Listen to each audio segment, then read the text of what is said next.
bill tumeona ikidebetiwa pale bunge. Umeona wale watu walikuwa wametumwa kupinga finance bill, wale wabunge vile walikuwa wamechanganikiwa. Hata hawana idea, wanapinga vitu ambazo haziko kwa finance bill. Na mimi nataka kushukuru kina Jalas na wabunge wale wote walishikana wakapitisha hiyo kitu, ndio uchumi yetu igrow.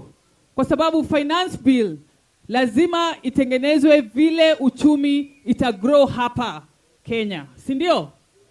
Na mimi mnajua na support William Ruto siku zote.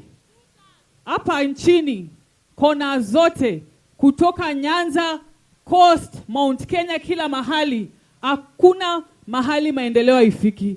Hata Northern Kenya ambaye ilikuwa imesahaulika. Na kama tunapata baba kama huyo ambaye anakumbuka watoto wake wote, ni nini ingine tunataka? Si tunasema 2 term.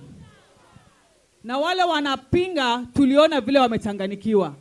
Agenda hawana, mafikira hawana, mazuri kwa wananchi pia hawana. Ni matusi tu na hakuna kitu wezi sema kwa hizo mdomo yao. Hawana hata haya. Wengine unasikia mpaka wanataja sehemu zingine na ni wazee. Uliwasikia juzi? Washindwe, si ndio? Mimi 2027